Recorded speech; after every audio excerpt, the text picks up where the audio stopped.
This programme was produced at and first aired on MPR, Manawatū People's Radio, with support from New Zealand On Air. Ka pai irarangi te motu, MPR.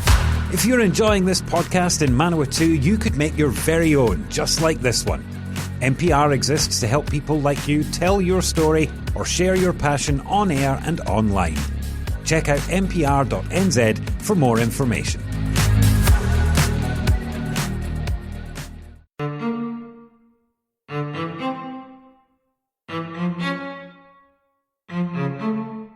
It's time for our Monday serial, A Respectable Veneer, written by Rachel Doré, published by Upstart Press and narrated by Romy Hooper.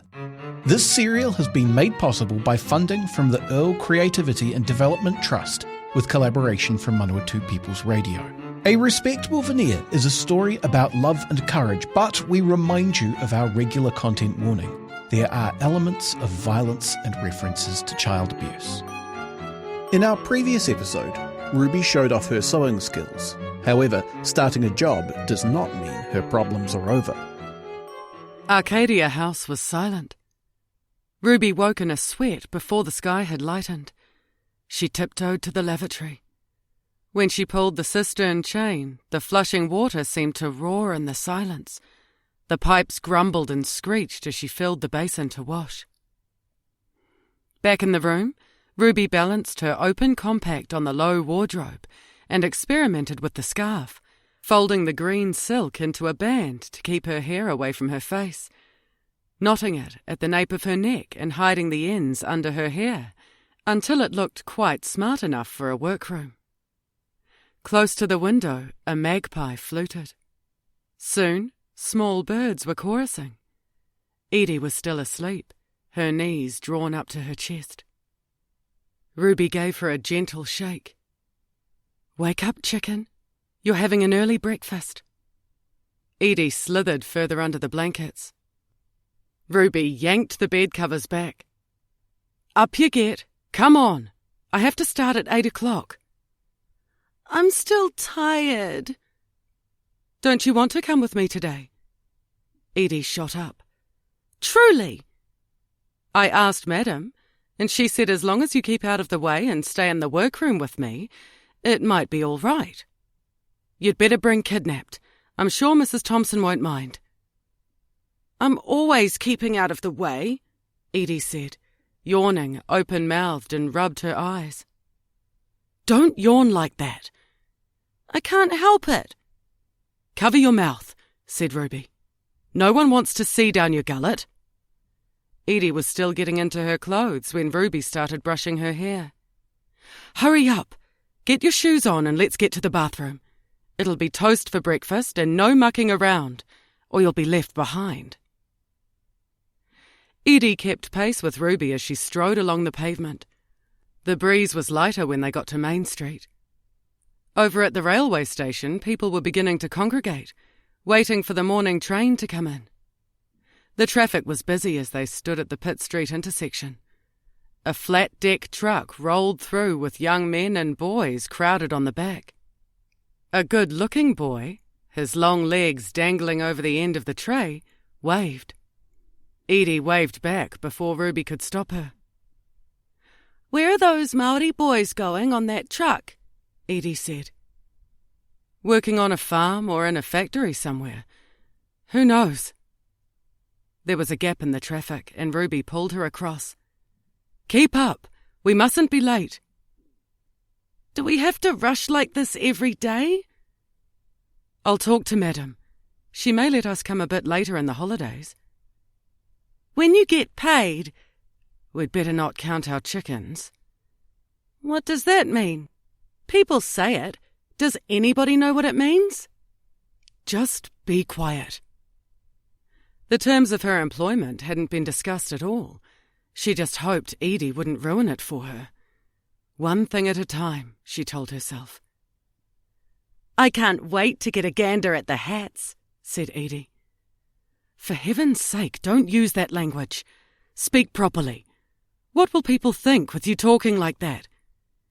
"Gander isn't swearing." "No, but it's common." "You say a lot of things are common." That's right. But other people... Ruby stopped abruptly and stamped her foot. Honestly, Edie, would you rather stay behind with Pim or spend the day playing chess with Mrs. Thompson? It was an empty threat. Come hell or high water, those days were done.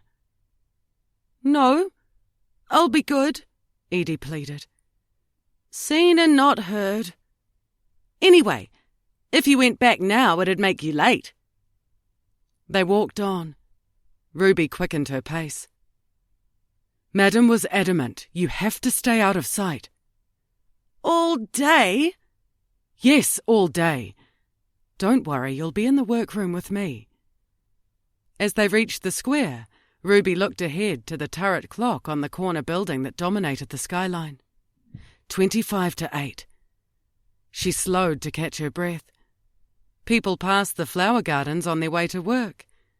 By the pond, a young couple kissed before they parted for the day. Some were taking the last drag on their cigarettes, throwing the butts on the ground before hurrying to work. Can I go for a walk to the square while you're working? Said Edie. Certainly not. What if I get sick of reading? Too bad. And you have to be quiet. When we're there, you are not allowed to chatter. Do you mean I can't talk? Probably not. Edie slackened her pace to glance in a shop window. Ruby's tension was stretched. We don't have time to dawdle. Edie trotted to catch up in time to avoid her mother grabbing her wrist. Why can't I see the hats in the shop? You're not allowed. Customers who come in for one of Madam's hats won't want to see a child in there. It's not some fruit shop. Vardo is a high-class millinery salon. Madam's place hadn't seemed so far from Arcadia the day before. Ruby looked around. The lane that Madam told her to use, which led to the back entrance, must be nearby. Where are we going? Said Edie. Ignoring her, Ruby led the way down a gravelly delivery lane between brick-walled buildings. Old brick cobbles were visible under the scant layer of shingle at their feet. Now listen. Ruby expelled a breath and rotated her neck. I want you to make a good impression. It's important. We'll be upstairs. I'll be working, and there's a little settee with a nice squab and everything. You can spend the day reading. The whole time? Yes. I might ask Madam if you can do some cleaning or some sort of little job. Will I get paid? Don't be silly. Oh, what about our lunch? What do you think's in this paper bag? You've got a baked bean sandwich and a boiled egg. But I had baked beans for breakfast, said Edie. Don't you dare grizzle when we're there. A smart red MG Roadster had been backed into an open garage at the end of the lane, its pale-coloured canvas roof up. Another older car with faded paintwork was parked rather badly out in the open nearby. Ooh, Edie said, running over to the MG. I bet that's her car. But whose is that one? Somebody who works nearby, I suppose. Ruby imagined Madam, her slim hands and short leather driving gloves gripping the wooden steering wheel of the MG, speeding like sterling moss. Or would she glide along sedately? At the white gate that Madam had described, they paused. A path of bricks cut through a tiny grassy yard with a broad, fruit-laden lemon tree. Beyond that, near the porch, was a wooden outhouse lavatory, painted bright red, with a large lavender bush next to it. Ruby was sure Madam's artist's touch had transformed what could have been old and ordinary into something picturesque. Here we are, Ruby said. Madam stepped out from the shadow of the porch, smoking a slim black cigarette. She must have been watching them. Edie walked ahead, her hand extended. Hello, Madam. How do you do? My name's Edie. Madam's eyes twinkled, and she shook Edie's hand delicately. "I am very pleased to meet you, Edith." At once, Edie seemed to be under Madam's spell. Ruby smiled with pride, hoping Madam might be under Edie's spell too. Madam used a lidded ashtray to stub out the sobrani and snapped it closed. "Come, coats there." She pointed to a line of coat hooks. "Wash your hands here when you arrive." The brass taps at the porcelain hand basin were polished. A spotless white towel was draped perfectly in the centre of a rail. "Follow me," said Madam. The tips of her narrow fingers scarcely touched the banister as she lightly took the steep wooden staircase, her posture perfectly erect. Ruby was aware of her sore heel as she plodded up the stairs with as much poise as an exhausted laundrywoman. Edie clambered up behind them, like some sort of hoofed animal. "This is the finishing room." Madam flapped her hand at the settee under the sash window, indicating to Edie that she should put herself on it immediately, and handed Ruby a long smock to put over her clothes. Edie followed Madam's wordless direction obediently, and sat holding her book and her paper bag of lunch on her knee. Ruby spared her a smile. "This is where hats are trimmed," said Madam, lifting the dust cover off the work table with a magician's flourish. "And your work." Along the length of the table was a stack of hats and brimless capulets, and a line of bare pupettes. Between them, a row of wooden trays filled with guipure motifs, silk blossoms and decorative trims. Ruby tensed. She hoped she was as capable as her new employer seemed to expect. Madam gave her a reassuring smile. With the ends of her fingers, she lifted a capulet and carefully positioned it. So. The plain cap was transformed. Ruby saw how it would have a life of its own on the right head, at the right angle. "So, you see it?" Madam's face lit up like a young girl's. "The purpose of the poupette. Now come. Before you start work, you will meet my other girl, Janice. She works in the blocking room, where hats are born." The door opened to a long room filled with warm air, heavy with a pungent chemical smell. A young woman stood bent over a humped shape of bright orange felt, near a contraption that emitted steam. Madam knocked on the open door to draw the girl's attention. "Janice, I am introducing you to Ruby," said Madam. "She will work in our finishing room." At the bench, a young woman, a patterned scarf over her head, looked up and passed her arm over her damp forehead. "Hello," said Ruby. "Hello." Janice smiled pleasantly as she pulled a hanky out of her pocket to wipe her nose. Her age was indeterminable, although it was hard to tell through the cloud of steam. Large, slightly bulging eyes shone wetly, and Ruby saw a webbed scar on one of her reddened hands. "Welcome!" Janice's smile broadened. "This is my realm." "Come," Madam ordered, ushering Ruby out, adding, "You can meet one another properly at morning tea time. Janice can explain more to you, how things are done here. If you are curious, when the day is finished, if she has time, she will show you things." Madam left, after explaining the job for the day. Edie had made herself comfortable, staring out the window, her elbow on a plump, sun-faded velveteen cushion. "Aren't you going to read?" Ruby said. "Can I eat my lunch?" "No, just get on with reading. It'll be morning tea time before you know it, and you can have a cup of tea with me." Countless stitches, and what seemed like hours later, there was a thump as Robert Louis Stevenson hit the floor. Edie had fallen asleep. Ruby turned back to her work. She didn't hear Janice walk up behind her. "By the way, one of Madam's rules?" Janice's tone was hushed. "We're expected to move around the place without making any noise at all. It takes practice, but you get used to it. I can imagine a few situations where a knack like that could be handy." She chuckled behind her hand. "And we're only allowed to talk really, really quietly. That's the part I find a pain. Anyway, it's time for tea. I'll bring the tea up. Give me a hand if you like." Ruby prodded Edie awake. "Edie, it's morning tea time.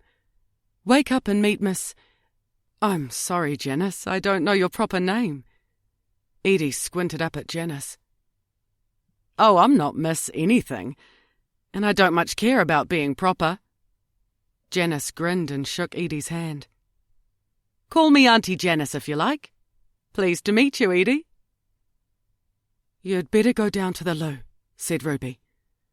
"I don't need to," said Edie. "Better go now, love," said Janice. "Save tromping on the stairs later. Give us a hand with the tea things if you like, Edie. I'll give you a biscuit." "Auntie Janice, aren't we allowed in the shop?" Edie asked Janice. Ruby cast Edie a black look. "Shh! Remember to talk quietly." Janice put a finger to her lips. "Madam might show you one day. Better not pester her about it, though." "I told you, didn't I?" Ruby said. "And Ruby," said Janice, "there's another thing to remember. Madam's fussy about us taking our smocks off for morning tea and lunchtime. They go on the hook over there." Without her smock, Janice was shapely. Her straight skirt hugged her curved hips, which rolled smoothly as she took one step after the other. At the lift of her knees, the vent at the back of her skirt opened, revealing the lace edge of her slip. One seam of her stockings was slightly crooked. Ruby smiled. "Wouldn't like to be proper. How endearing." "Thank goodness for morning tea." Janice spoke quietly as she set out the cups. "I get so parched. Go on, help yourself to a bicky. I'll pour.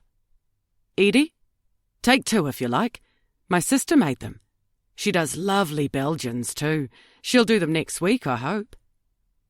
"Thanks," said Ruby, grateful for Janice's friendliness as much as the biscuit. Janice's hair was almost black, and her high cheekbones and strikingly pale complexion was made extraordinary by a wine-coloured birthmark, like a splash, on the left side of her jawline that spilled down from her earlobe. She could be Ruby's age. It was hard to tell. In spite of the fine lines at the corners of her amber-flecked eyes and laugh lines at the side of her mouth, there was an air of wholesome, untouched, ever-youthfulness about her. Edie nibbled her biscuit, her stare shifting from Janice's birthmark to the scar on her hand. "Oh, do you see that?" Janice smiled. "That's there to remind me to be more careful with the steamer. Did that when I started working here. It takes a bit of practice to turn pieces of felt into hats. When you don't know what you're doing, you get to hurt yourself, don't you?" "That's true of a lot of things," Ruby said. "Oh, you're a brain box." Janice pushed the biscuit tin toward her. "Have another bicky, go on. You'd never have to worry about getting fat.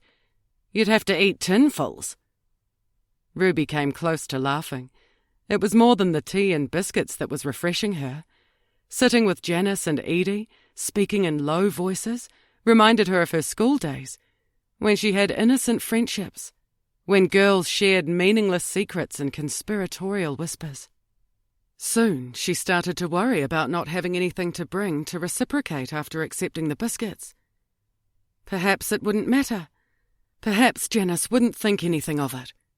There was bound to be time to think of something to make up for it. "You've done marvellously well today," Janice confided. "You're almost as quick as the other girl. I don't suppose Madam told you about Julie?" Ruby shook her head, her mouth full of biscuit, and washed it down with the last of her tea. Janice leaned forward, whispering, "No, I don't suppose she would. Julie's kid is sick. They're praying it isn't polio. She's churchy. Everyone is around here. What are you?" "What? Not Roman, are you? Not that it matters, I suppose." There wasn't time to answer before Janice rushed on. "Anyway, the whole lot of them must be praying like mad. It might be meningitis or rheumatic fever. Kids get all sorts, don't they? Who knows?" "I heard it's hard to tell," said Ruby, looking over at Edie, who'd gone back to the settee with her book. "Some of those diseases start out like the flu. My grandfather died of that. Got back from the Great War without a scratch. Then, pop, dead from the influenza." Janice shrugged. "But polio's really awful, isn't it? Really awful." "Yes." "I heard a kid down the road got it. Terrible. I saw on the newsreel. The polio kids have to live in these iron lung machine things, trapped for the rest of their lives, unable to move. Imagine." Ruby turned away and looked at Edie, who was gazing out the window again, her finger between the pages of the book. She heard Janice jam the lid back on the biscuit tin. "I'll give you a hand to wash up," said Ruby. "All right. Thanks," said Janice. The girl might be flighty, and she talked too much, but Janice made Ruby smile. The MG wasn't in the garage when Ruby helped Janice unfold 3 deck chairs on the patch of grass next to the lemon tree. "Sometimes Madam goes out at lunchtime," said Janice. "It's a gorgeous day, and we can talk normally out here." "Is that yours?" Edie pointed to the old car. "That's Muriel. She's a standard 10 Vauxhall. A jolly fine car," Janice said good-naturedly. "My sister's husband bought it new, just before they sent him off overseas. He didn't come home. I'm Beryl's chauffeur to and from the mill. Beryl can't drive. She used to cycle till an idiot in a Buick ran into her." Ruby watched Edie bite into her boiled egg. It had been silly of her not accepting Pim's offer of leftovers for lunch. "Beryl and the bike got badly bent up," Janice was saying. The egg was gone, and Edie slouched in the deck chair, biting into the sandwich. A pale sparrow swooped as a baked bean fell to the ground. Janice chattered on. "She won't let me have Muriel to myself, even though I'm the one driving her to the mill to save her walking across town with her gammy leg." A gang of sparrows joined the one begging at Edie's feet. "Anyone want an apple?" Janice said. "No thanks." Edie threw a corner of crust to the birds. "If you're sure," said Ruby. "You're welcome to it," said Janice. "Catch." "Thanks." Crunching the Granny Smith, she didn't take in much of Janice talking about herself and the fiancé who jilted her. The sweet tartness of the apple was exhilarating. "Better to find out before the wedding," Janice was saying. With her mouth full of apple, Ruby could only nod agreement without knowing what had been said before. Janice consulted the watch that was pinned to her cardigan. "We'd better get back. Goodness knows how she does it. Maybe she's one of those psychics." "What? Who?" said Ruby. "I'm talking about Madam," Janice said, dusting crumbs off her skirt. "She seems to have everything timed to the minutest second. She knows exactly how long we take lunch for, and when we go back to work, by how much we've done. If she thinks it's less than we should have, we have to account for it." "Gosh. You've got to admit she's got a mysterious way about her." Janice folded her chair. "No one knows where she's from, you know. Somewhere in Europe. Someone said she's Austrian. Maybe she's Transylvanian. But that can't be right. They don't go out in the daylight, do they?" Laughing was getting easier. You've been listening to A Respectable Veneer, a serialised novel by Rachel Doré, read by Romy Hooper. Listen to the next episode at 8 p.m. next Monday, or for the rest of the series, go to npr.nz/show/respectable veneer, or search for A Respectable Veneer wherever you find your podcasts.